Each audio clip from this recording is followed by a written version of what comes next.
All right. Good evening, everyone. We're gonna jump right into this. How's everyone doing? I'm gonna bring our guest on right now. Let me add her to the stream. There Ta-da. we go. There we go. Just want to say hello to everyone. Thanks for joining us. What? I don't even know what night it is. Thursday night? Yes. My God, Thursday night. Yes. Uh, Dominique O'Gorman. Am I saying Yeah, that right? Okay. there you go. You're Irish, right? With O'Gorman, is that Irish? That's my partner's last name. Yep. Okay. So, yep, all the Irish. O'Gorman has to be. What else could it be? Uh, Yeah. but we were supposed to have Dominique on, I think Monday or Tuesday. Yeah. Monday, right? It was Monday. Originally, and then something came up. So she was gracious enough to switch and to come on tonight when Shane Pittman. So it was a whole jumbled week. But Dominique, thank you for joining us. Thank you guys so much. I'm so excited. It all works out like it's supposed to, the day it's supposed to. It's perfect. That's a great attitude. I don't have that attitude. She but pointed out the 333 today. Yeah, the 3-2-3-2-3 days. Like, oh, look at that. Yeah. It's got to mean something. Oh, really? Yeah. hmm What does 323 mean?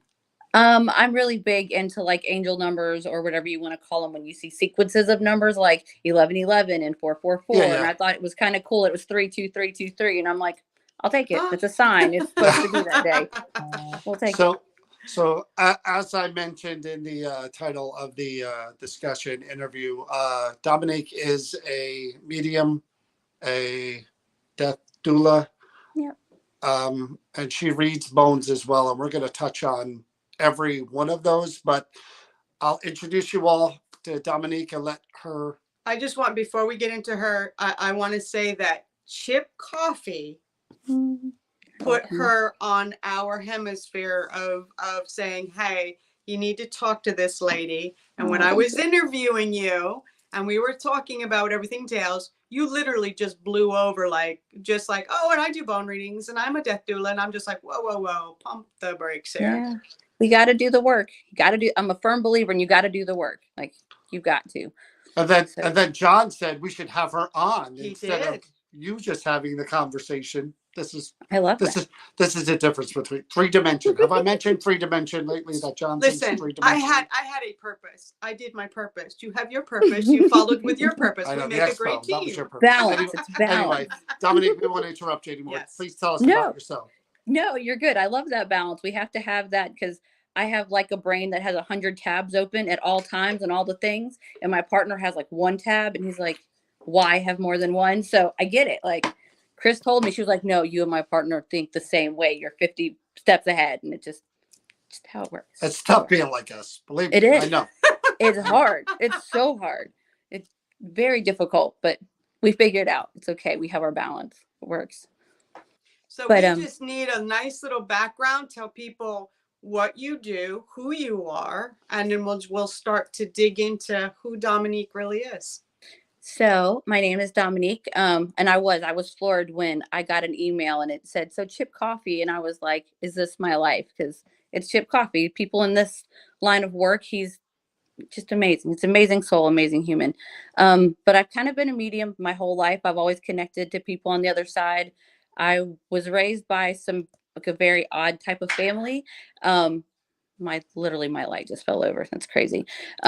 So I had a mother that was very much like a stuck in the 70s child, and my two father figures was a Buddhist and an agnostic. So I was taught to like be very open-minded. We talk about everything, and death was not a taboo topic growing up. When I was little, I realized that other people couldn't see those that had crossed over, and my mom had to sit down and have a conversation like, we don't talk about that at school. We don't do that because we live in a very deep southern part of the United States. So Okay. we don't do that here. But I was very lucky. She got me to seminars and got me books and would show me documentaries, anything I could to just explore it. So I was very lucky, very, very lucky. Very lucky. So how old were you when you first noticed that you had mediumship?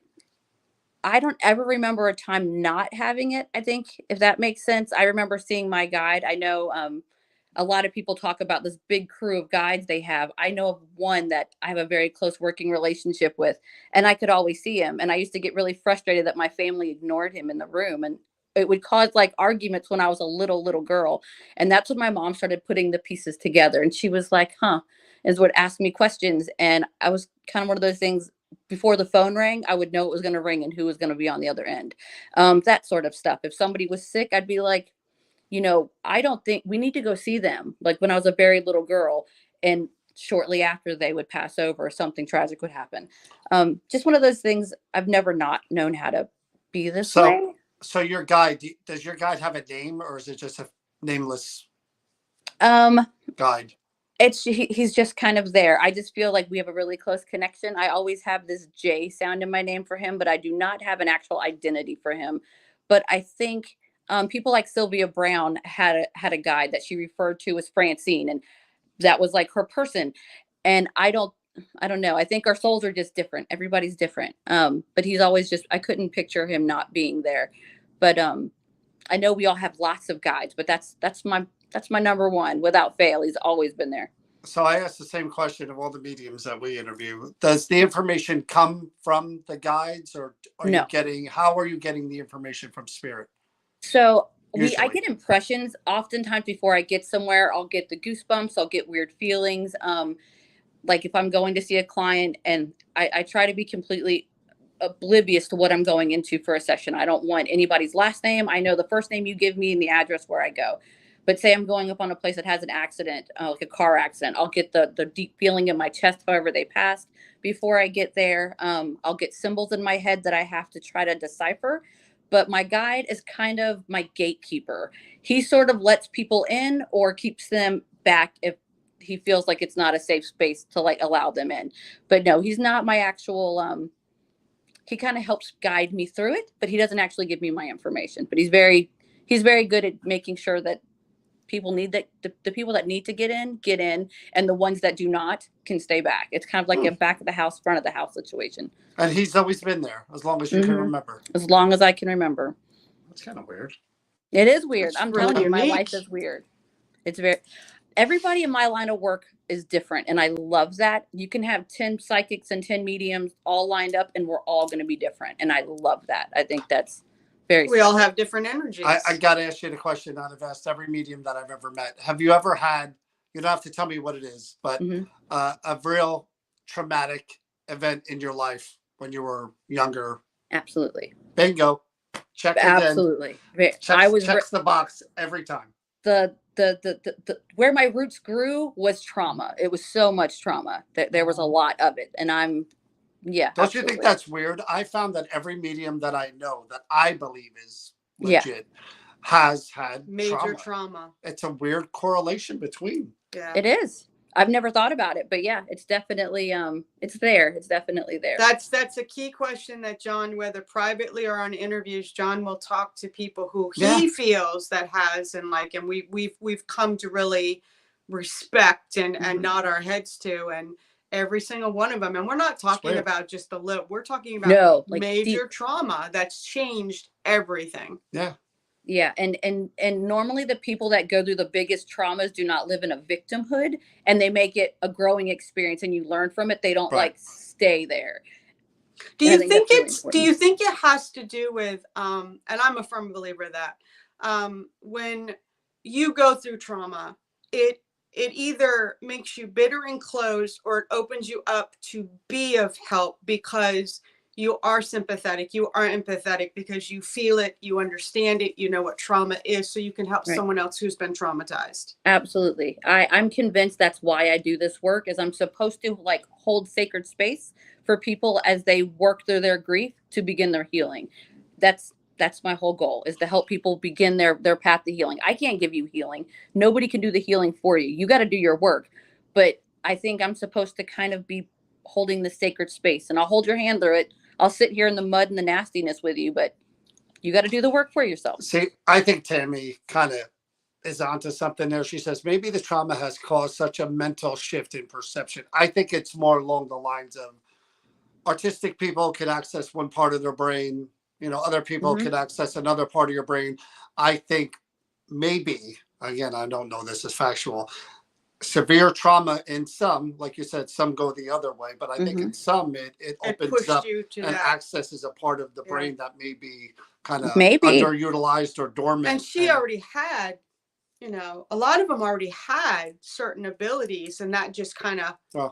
Well, see, I think everybody's kind of born a little psychic. I know not everybody agrees with this, but I think we're all connected, and it's whether or not you have that support, you have that, like, that, you know, that thing feeding you, or a lot of the times by the time a child is 7 or 8, they start shutting it down. But that's why I trust the kids' intuition over anybody's, because they have no reason to, you know, they haven't been destroyed and had their little stuff all broken down yet by society. But yeah, I think we're all born that way. I really do. So if it's nurtured and supported, of course it's going to grow. That's how most things happen.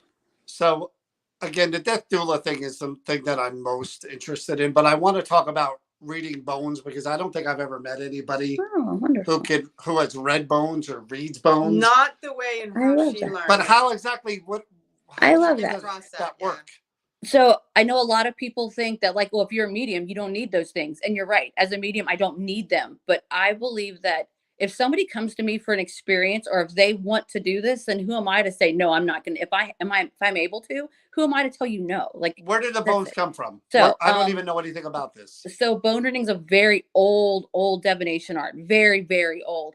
And the person I would consider my mentor of sorts, I don't know, she'll probably be on here at some point in time, or she'll watch it later.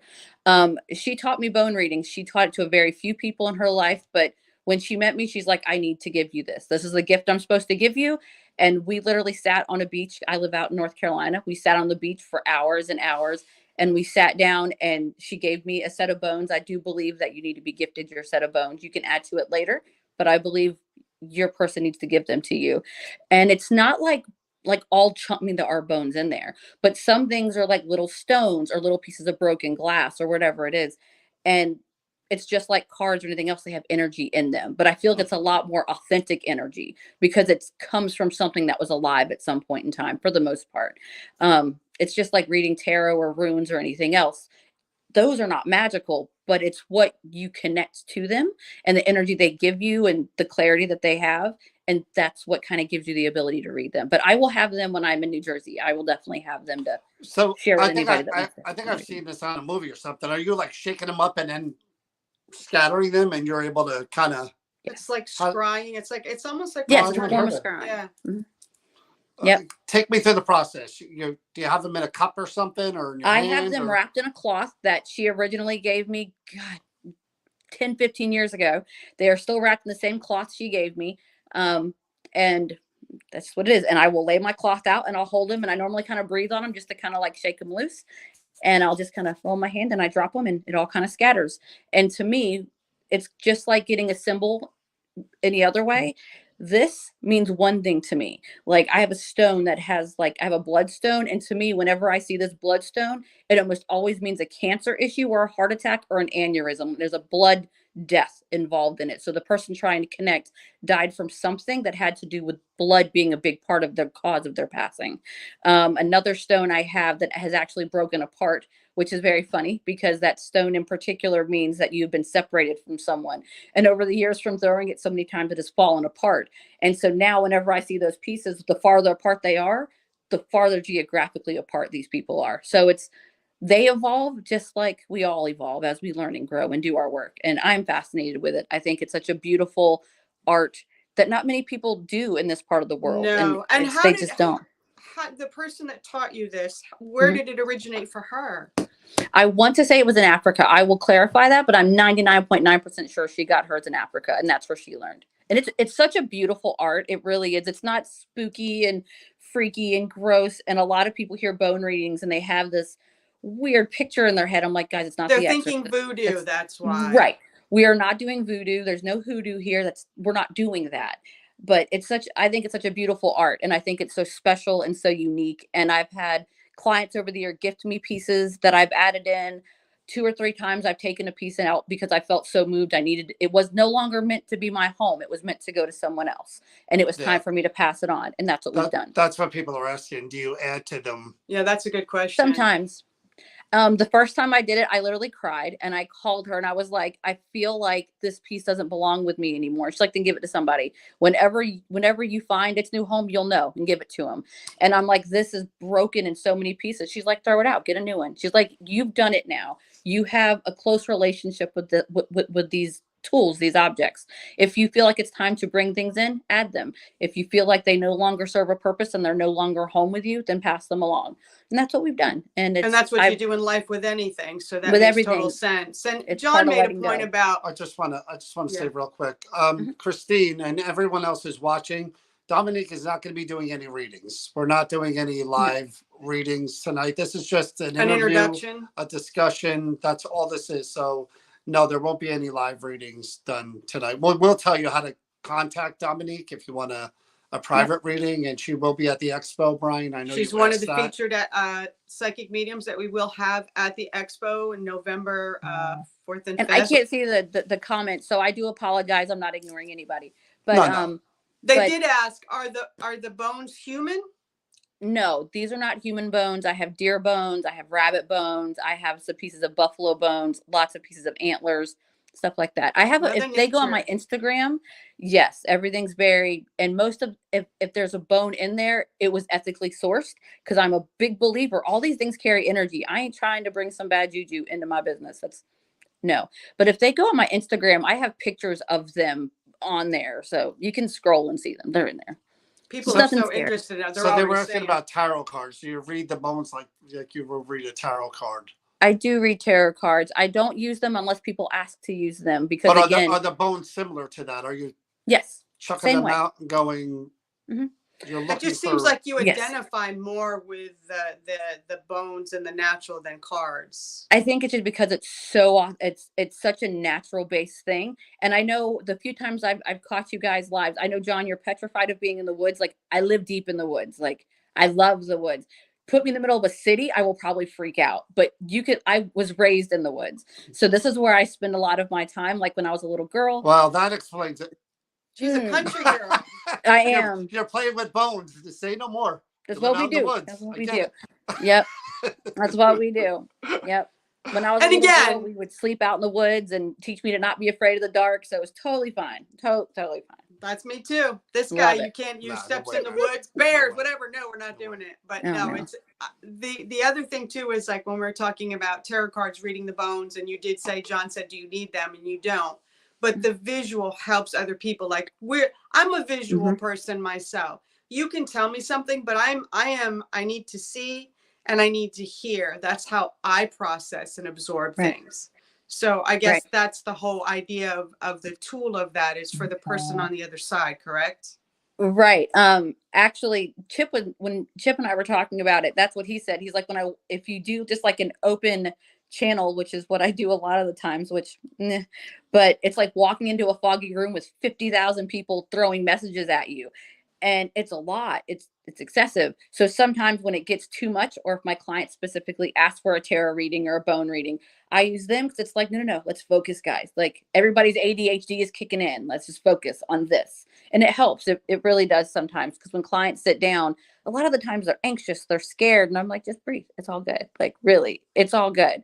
And if they have something to focus on and look at, it makes everything kind of come down. It makes reading them that much easier, because they're looking at something in front of them and they don't have time to be anxious. See, okay, that makes sense to me, because if again, mediumship is foreign to me, because I can't do it, and I know some can, and I know a lot claim to, and they can't, or I don't think they can. I'm a huge skeptic. but I see, that makes more sense to me, because if you could just do it, and I know Adam had a whole problem with me talking about that. If you could just do it, you could do the mediumship thing. You're getting messages or symbols or whatever you're getting.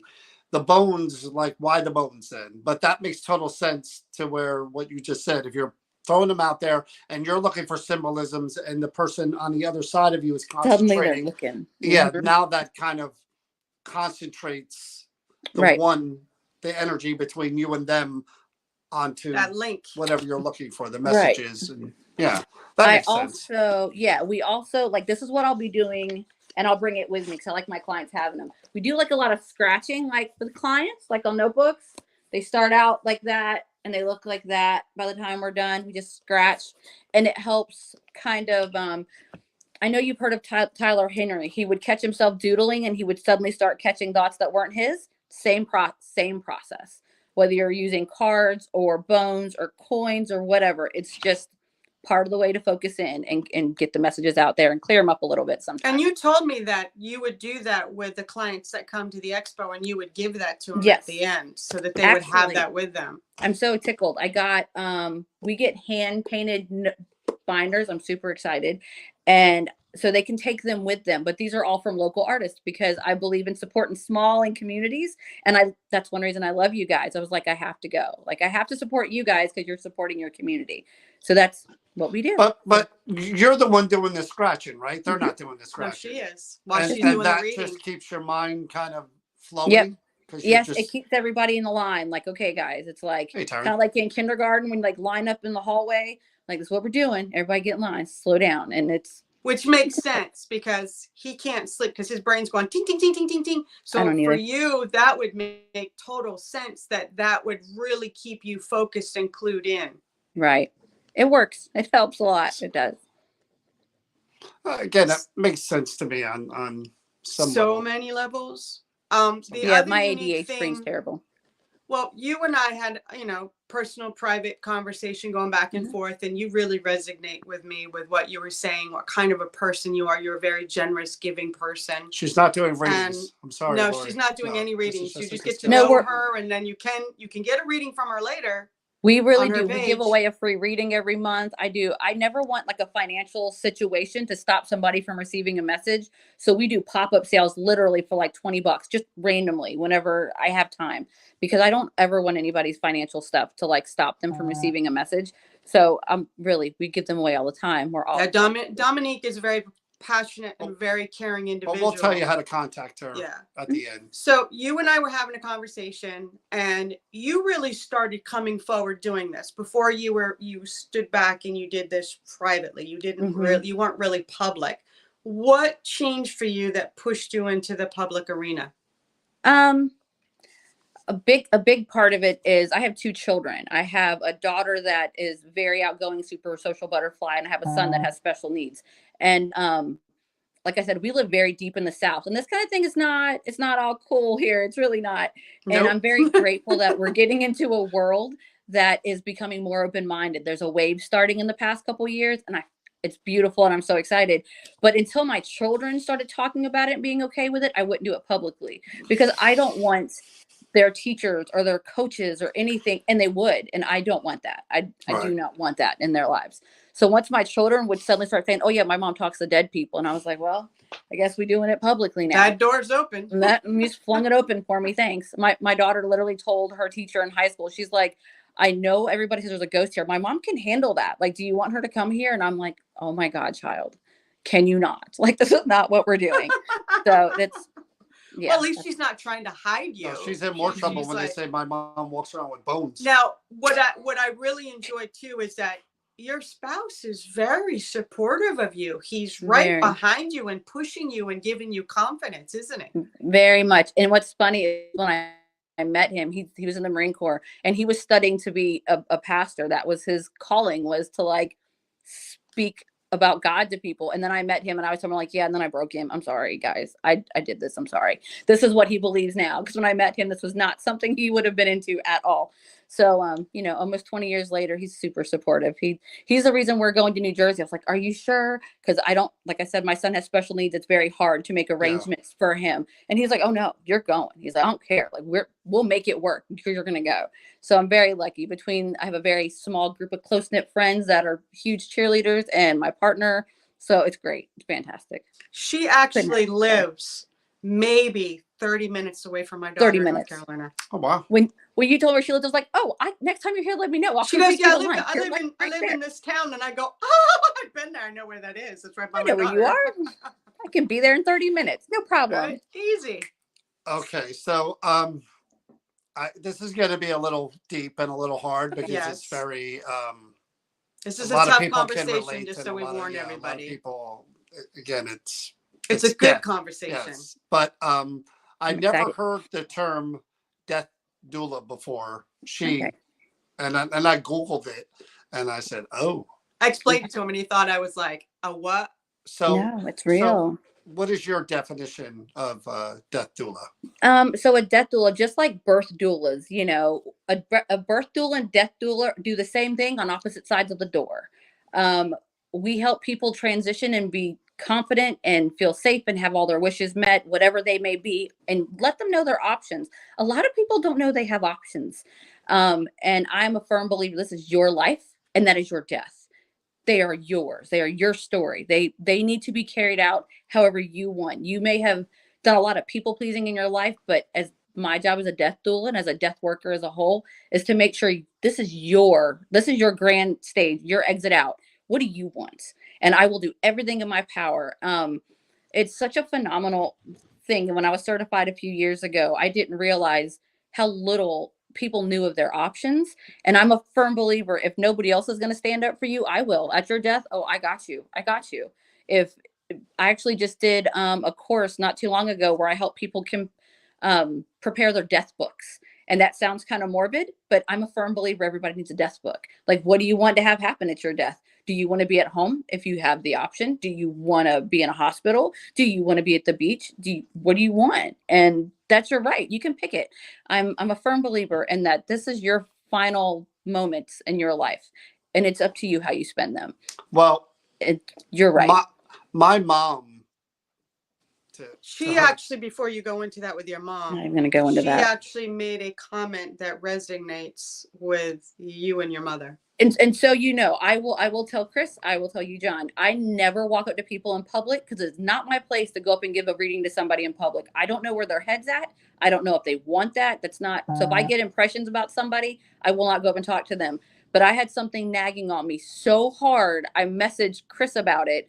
And then I also said something about your mom. And I was like, why did I do that? You're breaking your own rule. You don't do that. But she had such a big force and a big energy. I was like, I'm not going to tell her no, because she ain't the type of woman I'm going to tell no to. I'm just not. So she was very kind, but her picture was so clear. So I had to tell you the other day. And I'm sorry if it stepped on toes, but it was very clear. It was wild. Very wild. I have no idea what it means. To this day, I have no clue what it means. I have no idea. And that had to do that her mom, your mom kept saying something with the stars. Do you mind if I tell you what I was seeing? Yeah. Okay, so I literally for a split second, I kept seeing 2 stars. And to me, it's like, that's either Peter Pan, which I don't think that's it, or she's really into astrology, which I really don't think that's it either. But I kept seeing like second star to the right. And I'm like, what are you doing? Why are you telling me this? But this is one of those moments where my guide's like, you got the message. You just got to deliver it. You don't have to understand it. You just got to deliver it. So that's why I was like, okay, I don't know why your mom's telling me about 2 stars, but she's telling me about 2 stars.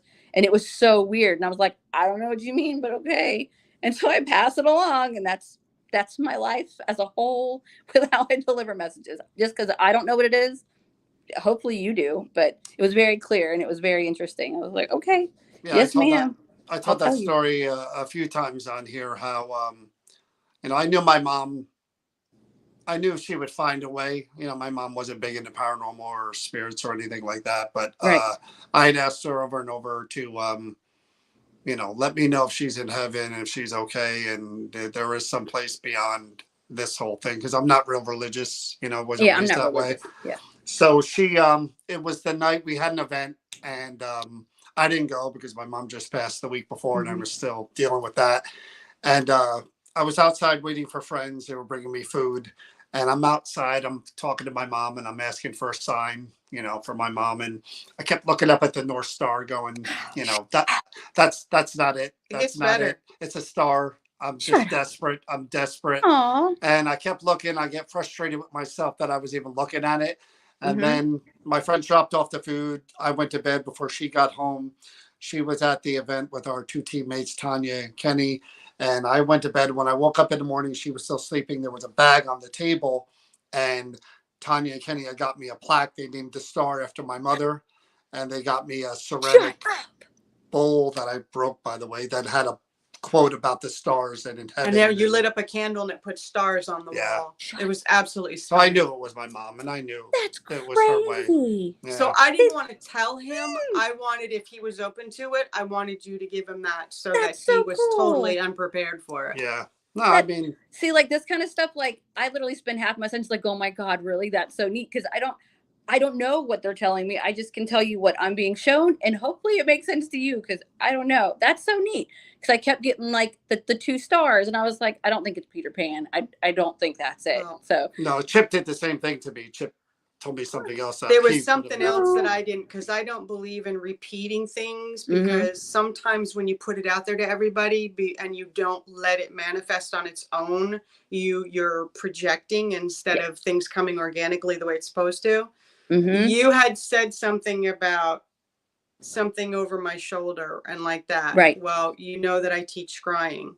We were I doing did a not know that. scrying. Well, I do scrying. I love that. And I did a session with water scrying, and it was a tester of what I was going to do for an event we were going to do, something completely new and different. And it just resonated with me. And I don't do scrying myself. I don't Okay. open the door. The door is closed for me. Right. So I was in the kitchen doing it and I freaked out, and I showed him the picture where there's this dark thing coming up over the bowl with like. I was just like, I kept trying, I was like, will you please take 2 steps back? And I was like, this is not for me. Okay. It has to be for her. And my deceased daughter's picture frame came flying off of, and it's been there since she passed, Wow. and smashed on the floor. And there's a lot of things on the dark side that's been happening that was just like, it's just Right. bizarre. Mhm. I want to get back to, Yeah. because Sorry. people are asking, exactly what and again, I started with my mom. Luckily for us, she did have money saved, and my mom planned out with my sister, my older sister, everything, where the funeral was going to be, the wake, how many days What it was a going to gift. be, Yeah. and she did, and it really was, because in that time, nobody's prepared for No. that ever, no matter how old your mother is or your father or whatever, and that really let us grieve and mourn, because otherwise. Gives You you know. that space. She's like, I've Right. made the tough choices. So But you have when do you work with the hospitals? Do you work at hospice? Like, how I is did that? do end of life care for a long time. I did end of life care. And I always encourage people, if home is where you want to be, like if it's an option, be Right. home. Like I want that for you. Yeah, I did end of life care for a very long time. And I think it's such a special time to get to spend with people, because normally that's when they know, like most people know, whether if they're in that situation, they know. And it's so sad how people get, and then luckily it sounds like your mother had it all planned out, which is fantastic. But a lot of the times families, it becomes like a circling of vultures. Yeah. And on Horrible. their deathbed, it's Horrible. horrible. And it's infuriating to me. Like, It's unemotional. It's unemotional, undetached. It's almost like sociopathic, the way yes, these people don't consider like the emotion seriously. and the trauma that is happening. They're just so cut off because it's a business to them that they It's just. absolutely. And as being a death doula and doing end of life care, if you want me to run interference at your door and you only let this person and this person in, cool. I got you. Don't worry about that. I'll take care of it. So If your aunt gets mad, cool. I'll keep her mad out there. Don't worry about it. But let's talk about the process here. How Mhm. do you become involved? How does that even happen? So there's lots of ways to actually get certified as a death doula. You can go to classes. I highly suggest a company called Death Wives. They are phenomenal. They're absolutely fantastic. But there's many levels. You can do like a death doula 1, 2, 3, and you can go as far as getting certified as a funeral director. You can do all the things, and I think Okay. it's such an empowering thing for people to know they have options. And that's my only goal. I want you to know you have options. Like for instance, it's such a good, I love that your mom wrote this stuff down. My dad, that's not my dad, but my dad that raised me, he had a binder my whole life. He like prepared me for it. He's like, okay, you open the binder on this page. You're like, here's a nice little letter saying, I'm no longer here. It's fine. Do what you got to do. You turn the page. You call this person. You call this person. You turn the page. And like everything's laid out. And it makes it so much easier. But things that people didn't realize is when they are passing, if you have a good family or a few good friends, they're trying to make you comfortable. And that's your goal. But say like you had a neighbor next door that would always burn lavender and you hated that smell, but your kid's trying to be sweet and burning a lavender candle, but all it's doing is irritating you. Have these kind of things, like have these conversations like, I don't like the smell. I don't like this kind of fabric on my bed. I want the windows open. I want music, whatever it is. I want to make that happen for you. So we help people create their death books, and it's step by step letters to your friends, your plan. Part of the process is you go there, like, what's your favorite season? What are songs that you love? And I help them create a playlist. And it's Oh, they can even go as far as having a little Spotify QR code so their friends can like tap it, save it, and they can have the songs full of from that you've collected for them. And I think oh, with technology now, like, it's endless, I and know. it's crazy. But if it helps you, I have such a dark sense of humor. Like, I have a horrible, don't sit next to me at like a funeral or something. It's bad. I am not the person. So my dad, What are his you looking at me binder, for? on his binder has the dead, it has the letter C scroll. So it has the Dead Sea Scrolls, but his name was Charles. So like the dead Yeah. Charles scroll. And it's what, to me, I think it's funny. Right, And right. people don't think it's funny. And I'm like, guys, we're all going to die. It's the one thing we're guaranteed. We're all guaranteed to die. It's okay. But Like, isn't this the awesome part about what you do, is that it opens that discussion yes. about death, because we don't Yep. talk about that. America is very weird. We're one of the only countries where death is taboo. We don't talk about it. And I'm like, guys, it's one of the things your body knows how to do. I saw a term that goes along with the death doula, and you tell me where this comes from. They call it the death positive movement. I love that. I love that. People need to get comfortable. If you're afraid to talk about it, how can you prepare for it? How can you prepare your loved ones for it if you do not talk about it? My goal right now, well, thank God my partner is patient. I would love to have a green cemetery later on where it's just an option for people to have. If you don't want to be put in the ground in a casket, you pick a cool spot out in the woods and you pick it out. That is your spot. You can plant flowers or trees or whatever you want. And that's your option. There's so many options. People don't know their options. They think in a hospital and a hospice. Like, no, not at all. Not at all. Yeah, but take me through again. I'm confused by the process here. No, you're good. The family, who contacts you normally? Normally it's the person going to transition or their partner or their children, because they like, my mother is sick, for instance. Right. And we don't know what to do, but she says she doesn't want a normal funeral. They call me. I will make a reservation to talk to them. It's completely free. Talk to me all you want. I will walk you through whatever you want to know. I will ask you your likes, your dislikes, all the stuff. And I will tell you what your options are.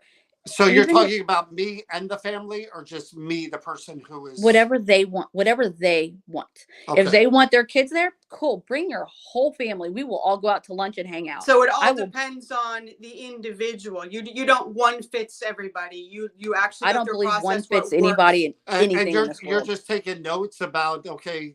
Yep. I will sit down and I will carry a notebook and write everything down. And it's not even until things start happening.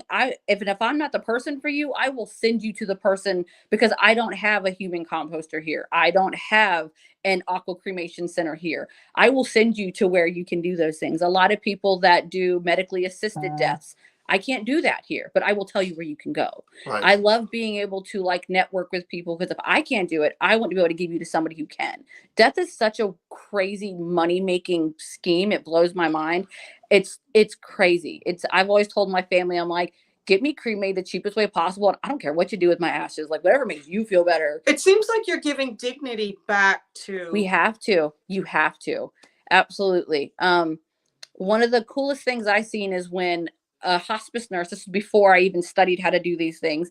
A hospice nurse came into a woman that we were taking care of. She was bipolar, severely manic, having severely manic episodes, but such a sweet soul, an unbelievably sweet soul. And my mom was taking care of her. And then other shifts, I would take care of her. And when her passing came, her hospice nurse came in and they were removing tubes and stuff. And she said, I want everybody to leave the room because she needs to have her dignity. And I'm like, I love you. Like, I love you so much for that, because people don't. And 9 out of 10 times, the minute their heart stops, people swarm in, and it's disturbing, and it's disturbing. But I'm a big believer in giving somebody dignity in their death, and whatever that may look like, whatever you want, I'm here for it. Yeah, but that's different for everyone. And to be honest with you, you know, everybody's different. We were in the room when my mom had COVID, and when my mom passed, we were all there. That's all of her children. And again, not, I don't want to get too deep into emotional, and I was there when she took her last breath, and it is traumatic. It And is. again, the logical part of my brain says, like you said, everybody's going to die. It happens to everybody. Doesn't make it but easier. No, this makes it much different. I could say that about the guy across the street, but my own mother, my own family, no. I mean, all the planning in the world isn't going to prepare you for the loss of somebody that important. I can absolutely tell you. The 3 people that raised me, that were my roots, they all died differently, and all of them were traumatic in their own ways to me. Because my one, I seen him, and 10 minutes, I was like, hey, I love you. I'm going to go home. I'll see you later. I got a call at 11 o'clock at night. Like, hey, your pop died. Now, he was fine. He was fine. My mother and I were like, this, and she was 45 minutes away. I came home to take my kids to their school orientation for school to meet their teachers, and she died while I was gone. And the one time in my life, I'm not with you, and that's when you choose to go. Later on, I look back and I'm like, oh, you totally did that on purpose. Okay. And then my other dad, my daughter was 12 my daughter was 14 at the time, and she held his hand while she took his last breath. We were all around her. That doesn't make it, you can be as prepared as possible. It hurts, and it comes in waves. Absolutely comes in waves. That's what I'm saying. Some people do have a celebration of life with the passing, whereas other people are devastated. It depends on how much time do you actually spend with the people doing this. Sometimes are you with them when they pass as well, or is it just the planning? I have before. I haven't recently, because I've been honestly working so much with my mediumship stuff, and my clients have kept me super busy. But if somebody wants me there, I will drop everything I'm doing, and I will call and reschedule clients, and I will be there. I'm a firm believer, if somebody wants me there in that time, I need to be there. That is the highest honor. Is their last time, and they want to share that space with you for whatever reason, I'm going. I'm going. There was some stuff that I looked into, because this is so much deeper than even what you're talking about. Oh, it's so deep. It's so deep. This is just the top layer. Oh, it is. It's just the little bit of it. But the compassion and the dignity and the empowerment is what you're giving the family and the friends and the people and the person dying, which is remarkable in itself. But you're also the facilitator between the physicians, the nurse, the families. You are helping all of that synergy of all of this together, where it would just be a process of, oh, you're subject A, we need to do check. Yeah, we don't do that. You're the human side of this that brings it all together in a very... No, I appreciate very much what you do. I think I've never heard of this before. And let me tell you this, I do have experience again with hospice nurses. My mother was on hospice only for a week before but they were the nicest. They are a special breed. My God. I thank every one of those people for how they were with my family, with my mom and everything. And the world needs more people like you and them, because it is the most hardest time in anybody's life. Definitely see people at their worst normally. You see families at their worst. You see but you know what? If I can hold that space for them, whether they just want to sit and cry or talk or be silent, I want to hold that space. Now, Taryn had a good point, and we have to bring this up. You're a human being. How do you cope with all of that? How do you recharge yourself? And because it can't be that easy. You make it sound easy, but it can't be easy. I mean, death is hard. It is. But I think, I don't know if it's because of the work I do or now let me tell you, death, I can be calm with. You tell me there's a tornado coming and my family's like, will you just calm down? I'm ready to throw up. I'm shaking. It's terrible. But death, I'm okay with. But I don't know. I'm kind of an extroverted introvert. Like when I'll talk to people, I'm all out there, but then my gas tank runs out and I want to come home and I want to be in the woods and I want to sit on my porch and drink coffee and not socialize with anybody. So I think I have that balance, I guess. Of course I get sad, but I'm a believer that grief comes in waves. That's a big part of, I think, my work is some days it's going to knock you on your butt and other days you can walk with it and it's okay. But, I've had a few that have knocked me down really hard. Like my mom, absolutely the hardest death I've ever been through. Absolutely. But, cause we didn't expect it, but, that was probably the hardest, but it's one of those things like we can't, I allow myself like a window to grieve, and then Right. or like to be upset and like cry and get, and then like, okay, we got to shake it up. We got to keep going. We got to keep going. I'm a firm believer in living for the dead. Big believer in living for the dead. Well, here's the thing too. Again, I'm speaking from the side of someone who lost someone who meant the world to them, and is still grieving over Absolutely. the loss of my mother. Taryn Was said everything 23 to me. years later, she's But still grieving. You don't stop grieving. No, but I, again, looking at this from the perspective of the person now who's transitioning, and at the end, I could see this being totally, because who else wants to talk about this with them? Everybody else is afraid of losing them. You know, Right. Nobody wants to talk about what they're going through. And you know what I mean? So Absolutely. That's the side I look at, is very compassionate in the place of the person who's going through it. No one really puts They don't want themselves, to talk that about person's scared, that person's, they're facing the end, and nobody wants to talk about the inevitable. The end is And you're coming. also preparing them for what's like perfect transition. example. Exactly. The hospice. I took care of my mom for her last year before she passed, before she went into hospice, and in the hospice, I wasn't prepared. Right. Oh no. For the death rattle. Never heard that expression before. No, me either. The most horrible thing that in sound. the world, Sure. and my niece just fell apart. For sure. You can't unhear that. No, you can't, and it sticks with you. But the one thing that the compassion that and the expectation that someone like you, that's where you come in. You're telling people. We have these conversations with people. Yes. This is normal. I know it doesn't feel normal, like but it's normal. No, right. no, I wish that normal. I had that, because that was horrifying, and me having to go out and get a nurse, and you freak out. You're like, I need to fix it, but like, no, it's your body knows how to be born and your body knows how to die. Those are two things. And too often I see it all the time when people their loved ones are, they're in the final stages, whether it's hours or days, and they're like, oh, you need to eat something. Like, no, you don't. Unless they ask for food or something to drink, stop.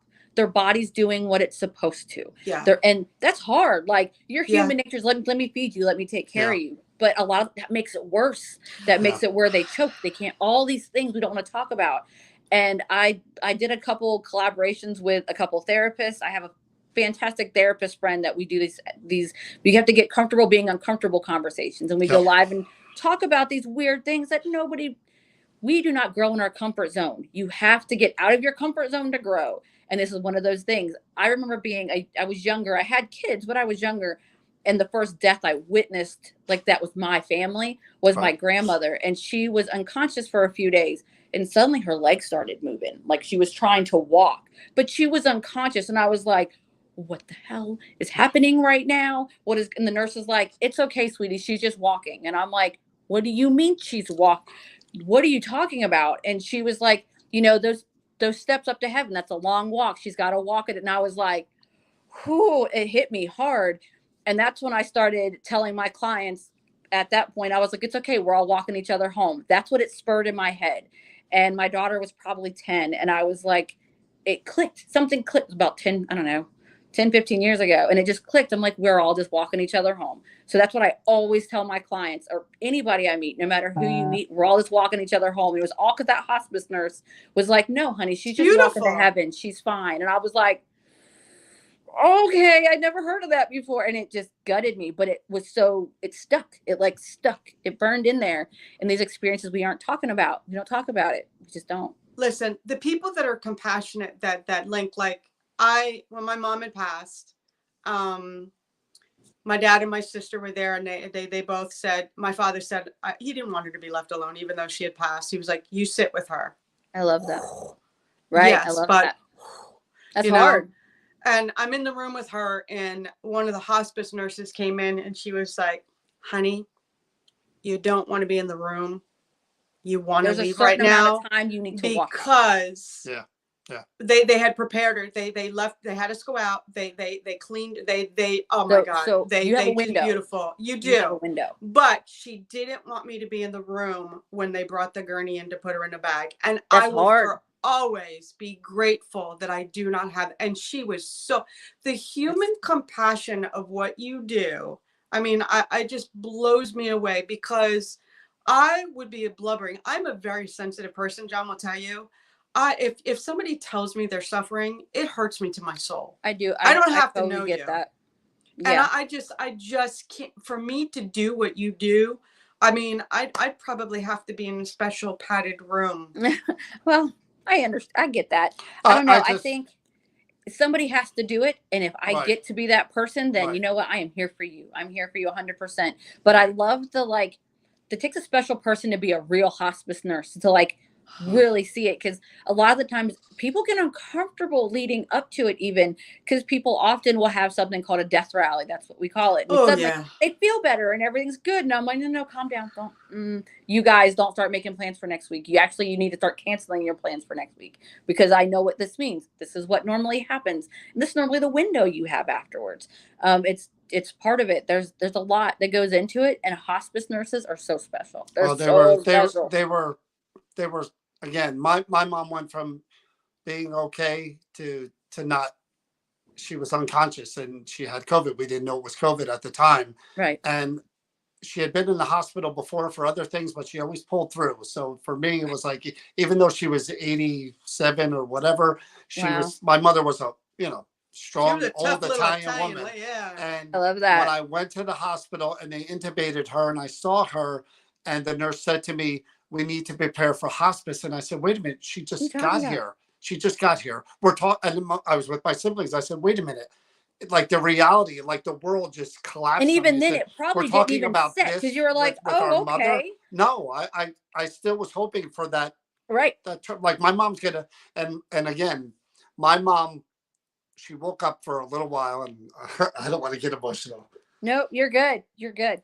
She woke up. She stretched out her hand. She called my name. Shit. What an amazing gift that she gave you. And she smiled at me, and I held her hand, and I held it until it wasn't, Right. She didn't pass then, but she was totally gone at that point. She was gone at that point. We all knew it. And they can hear you. They know, because they know. I do also like talk to them, like laugh with them, tell funny stories. What makes my blood boil, and I kind of, because I have a really bad temper and I try to keep it here. Like I really do. And once I get pushed, it's just bad. It's just really bad. And they will sit there like a foot away from their, like they're unconscious. And people were like, "Well, I want their car. Well, I want to make sure." And I'm like, "Get out. Don't. I will literally rip you to pieces. Get out. Get out. We don't play my mom had very serious health issues for many, many, many years. And it had to do with her heart and her lungs. They were very bad. And she had open heart surgery when she was in her 40s. Oh, wow. And she almost died. And they actually let me go into the ICU because she was so critical and nobody could get her to respond. And I kept talking to her and whispering, and I sat there overnight with her and she recovered from, my father was visiting. She came out, but he came back to where we were staying at the hospice place that we stayed. And I said, "Can I go see her? She's," and he goes, "No, I have something to tell you, and don't get upset." And I go, "What?" "Your mom is refusing to let you in. She's mad at you." And I'm like, "What?" He goes, "What did I do?" "She's pissed at you because she was this close to going." Oh, she's like, "I was almost home. Made her come back." So when she was in hospice, and I never got to speak to her again after the last time I'd spoken to her on the phone. And I flew down. She was in hospice. My dad said, "That's it. She can't hear you. She's not there." And I said, "Well, I'm still going to talk to her." Right. And I leaned down, and they said she hadn't moved for 2 days at all. They had to move her. They had to do whatever. And I leaned down and I said, "Mom," and she threw herself away from me to the other side of the bed. And everybody was like, "Let me go. How the hell did she just move?" And I went to the other side and I said, "No, it's okay. It's time. I'm not going to talk you into staying." I tell people all the time, like, give them permission. You have to give them permission. That's what I did with my mom. I just kind of rubbed their forehead and I said, "It's okay, Mom. It's okay. You got it. Like, I'll take care of them. We're good. We're good." A lot of the time they will hold on. I think that's the reason I started, because I study death from so many different, because I'm not a religious person. I'm a spiritual person, but I'm not a religious person. Me too. So I love studying religious beliefs, and I'm fascinated with spiritual beliefs from around the world. And I think it's such a beautiful thing. And I think because of my mediumship, that's why I dived into death work, because I was like, I see what they struggle with on the other side, at least the I've definitely noticed a trend of issues they have. I'm like, if I can help from this side, I want to have these conversations now. So this isn't things that you deal with later and that they deal with later. Like, let's have these conversations now. And it's crazy because, John, I did the same thing with my mom. My mom and I were like, we were more best friends than mother and daughter. That was my person. Everybody expected me to like crawl in a casket with her when she went. Like, that was my person. But she had done the same thing. She'd been in an ICU and was sick in and out. She always came back, and everybody's like, you need to get ready. And I was like, no, okay, whatever. Because she'd always come back. She went in on Friday. She died on Monday. Like, no warning. Like, what do you? Me too. Me too. It was like 4 wild, days. wild. And I had no warning because I didn't understand. Like, I did not understand because I'm an only child, and my mom, her last few years, her addictions took over, her depression took over, and so that's literally what killed her. Because in her head, she was done, and so she drank herself to death. That was her way of of taking her own life. And when they moved her, they were like, she's not going to make the trip from here to Vidant Hospital, which is in Greenville, like 45 minutes away. Yeah. And they were like, there's more alcohol in her system than anything. Like, you have to understand. And I was like, no, it's my mom. She'll be fine. Of course, the next morning she was talking away, yelling at me, mad I didn't bring her phone charger. And I was like, fine, Mom, I'll drive 45 minutes, go get your phone and your phone charger and come back. By the time I came back, she was unconscious and she never regained consciousness. Yeah. I was like, so she purposely sent you off. Yeah. It took me years to accept that. Yeah. Some things are hard to deal with. Yeah. So I do want to ask her the one more question that somebody brought up. You doing this and being a medium, does it affect anything? Does anything stay with you? Does somebody pass and don't want to accept it and link on to you? I've only had 2 people link on and stay with me, and I love their company. I will take them anytime. They're absolutely fantastic. Oh, my glasses. So as a medium, I think I've definitely noticed the things that people, trying to think the best way to explain it. Here on life, as humans, having a human experience, we're all souls having a human experience. We can't see beyond a certain point. When people transition to the other side, I'm a firm believer there's not like a heaven or a hell. There's just beyond, in my opinion, from my experience, just my experience. They are kind of like sitting on top of a 20-story building. They can look down and see like, oh, that car is getting ready to rear end that car. And then that's going to cause this over here to happen. So they have a different perspective than we do. And I think getting to experience their perspectives and their stories, it gives me a way to help people in life. Like, no, we got to look at this in a different way. Let's flip this in a different way. I promise it's bigger than this, you guys. Right, and a lot of the time doing this and connecting with people that have crossed over, a lot of the time they're like, you guys, you have nothing to fear in life because this is just part of your experience. The next adventure is, oh, you guys wait. It's so much bigger. But we have to go through lessons. And that's part of, I think, the lessons that they have already experienced that we get to share here through mediumship. I think it's absolutely beautiful, learning gratitude and unconditional love. It's just part of it, and I think it's great. I really do. Is that part of what you share with the people who are you kind of reassuring them that, hey, this is kind of one journey, but there's something beyond this journey that you're about to 9 out of 10 times people that are getting ready to pass, because like the veil is very thin. Right, yeah. Okay. And I'm a firm believer, this is going to sound kind of out there, but time and reality are not real. Not right. Really. That's not real. It's something that our human minds do to try to comprehend what we are going through. So when people cross before they transition, they start seeing people that have already crossed getting ready. That happened to my mom. Get them. Yeah. They're like, oh, there's my sister that died 20 years ago. Yep. And I'm like, oh, they're just coming to take you home. It's fine. I've walked you as far as I can. Now they're going to walk you the rest of the way home. And that's just kind of how I see it. And I think it's such a cool thing to see both sides of it. I really do. And I think if I am able to share any other lessons or experiences I've gotten from anybody, if it helps one person, I've done my job. And that's, if it only helps one person, I've done my job, and doesn't help anybody else, that's okay. And that's okay. Well, that was another question that Taryn just answered. Has anybody ever asked you to share like the mediumship side of it? Yes, they have. Wait, hold on. What do you mean the mediumship? I'm curious. I thought you meant their story. I mean, as far as, I don't know if like the family afterwards or people like sharing their experience and their story, or maybe even the people who are going to transition. Yes. If you're able to get messages from people who are kind of Yes. waiting for them over I actually there. had I had a client who she couldn't speak. She couldn't speak because of her illness. She was bedbound. She could not speak, and she knew her time was coming. She was well aware of that. She had a child that had already transitioned years and years before. And she was like, it's okay. I get to go with him now. And I'm like, yeah, you do. And I'm really excited for you. She's like, I get to be there soon. And I'm like, I know. And I'm so happy for you. That's going to be so cool. You get to celebrate his birthday with him this year. Like, there's something so special about that. And I love when Yeah. a lot of the, not always, some people are genuinely petrified of death, and those are my favorite people to talk to. I'm like, oh no, do not be. That's one thing you have to be. I understand why initially as humans we're scared, but the closer people get to death, a lot of the times the more comfortable they are with it. Because like my dad told me, technically he could have got better when he was in the hospital, but after 21 days he's like, I want to go home. And I'm like, okay, but you got to go to the rehabilitation center. He's like, no, I want to go home. And I'm like, okay, let's go home. So my husband came home, moved his hospital bed in the middle of the living room, and got everything together. We went to Lowe's and loaded his porch down with flowers because he loved it in the middle of April. And by that afternoon, we were like, okay, you're home. We was home, and we opened his window so we could see outside. I'm like, okay, whenever you're ready, we're here. We got you. We got you. Again, this is something that I wish for everyone, because I do know people.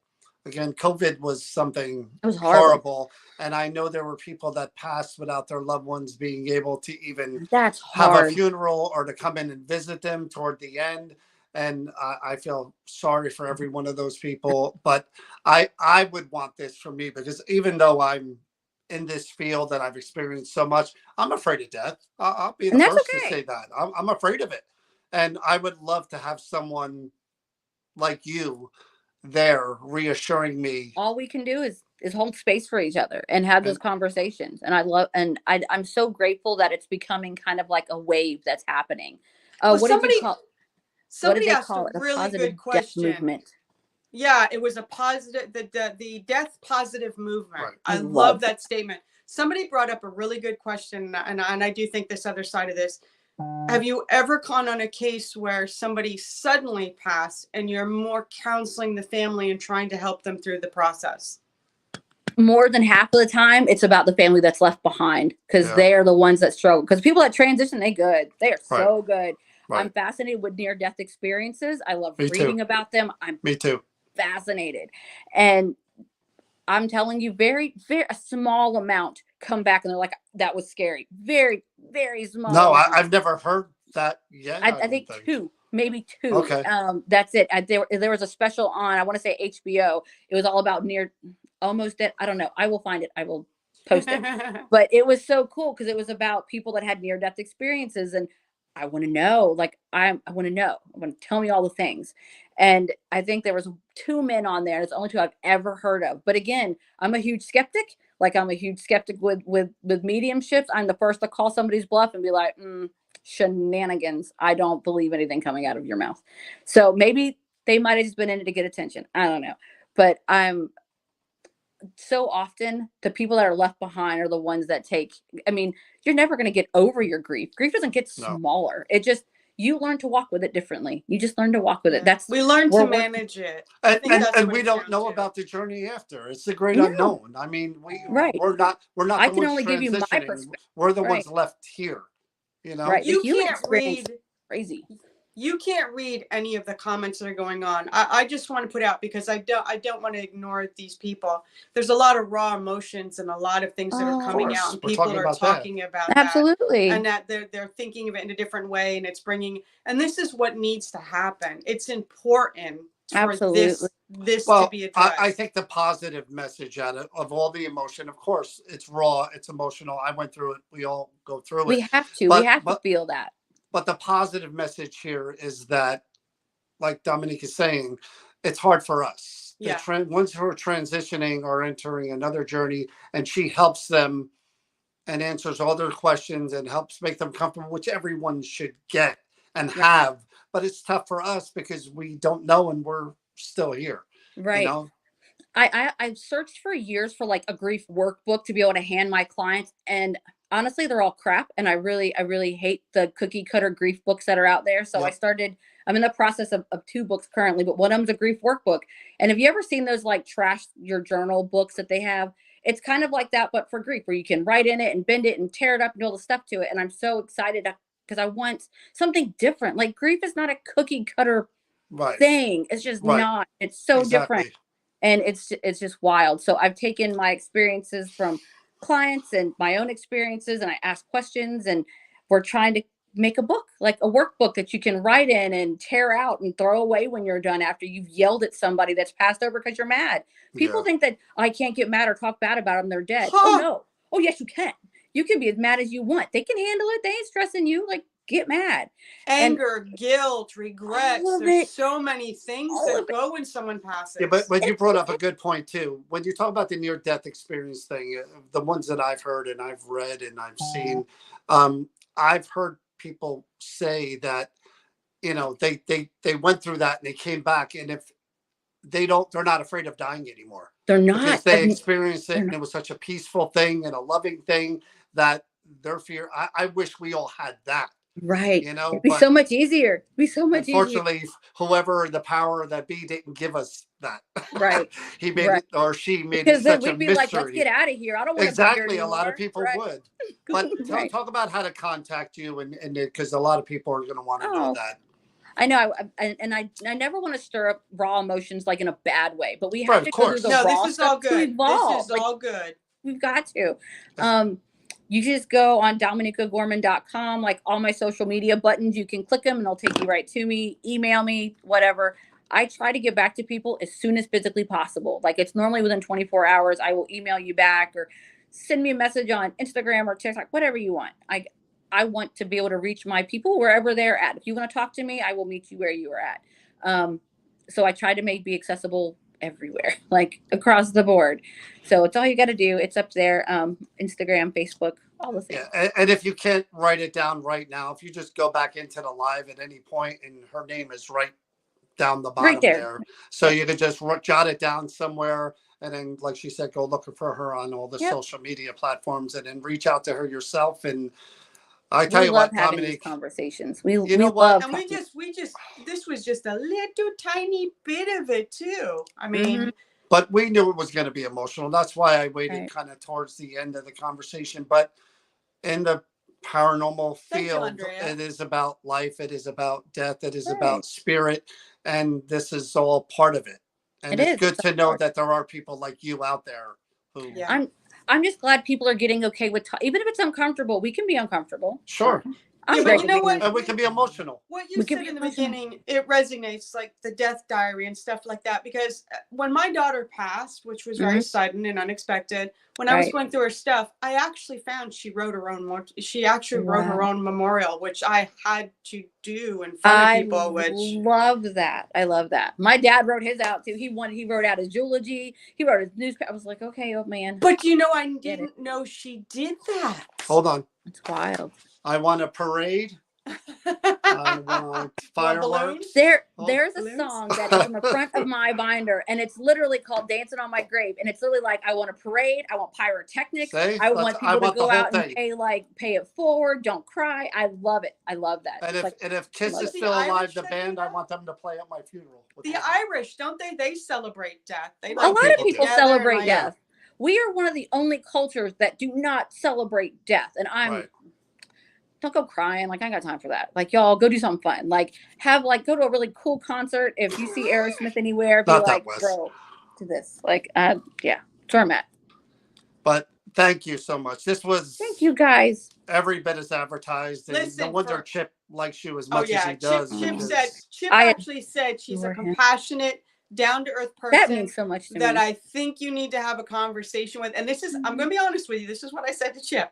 I go, okay, Chip, just because she said she still has to go through the interview process. I've got to see if, and he says, I'm good with that. And 100%, that hands down.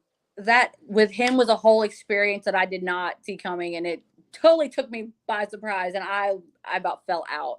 So when I got that email that Chip Coffee was talking nice about me, I'm like, Chip Coffee knows who the hell I It am. hasn't happened for me yet. He hasn't talked to me and not about nice about me, and I've known him for He actually 5, wants 6 to. years now. He's trying to talk John and let me officiate your wedding. Yeah. He wants Do to it. marry us. So Do it. one day. Hey, One day I know we'll a lot of us are ordained. We got this. Like, let's do it. Let's do it. Dominique will be at Para Unity November 4th and 5th in Woodbridge, New Jersey. Get your tickets for that. And if you can meet her in person, you could. She talk could read the about all- bones yeah, for she you. could read the She could bones do and- the sketch, like her little doodles Whatever that'll go you along want. with it. I mean, it's I'm so again, this is just a little bit. I'm to get drained. into I'm more. drained. You're drained. I'm drained.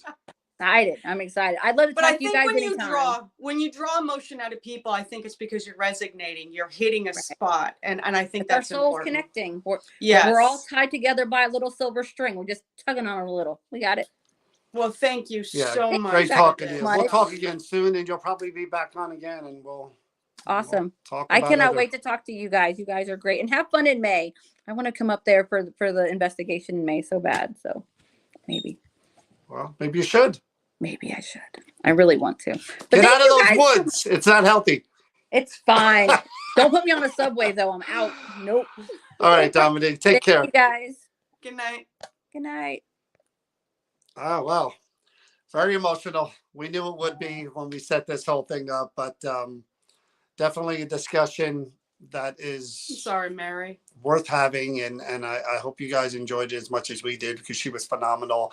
And it's great that there's these people out there, man. I feel so much better knowing that there are people like that out there. Are you kidding me? But who knew that this was even a thing? Yeah. I mean, when she went over it so quickly and the conversation that we had on the interview, I'm like, whoa, back the brakes up. You're a what? You do what? I mean, medium. Yeah. Okay, cool. I've heard this before, but what? So the healing process and what she gives and what she does is so unique and so special. She is a uniquely special human being. And we've been very fortunate to come across people like her. Yeah.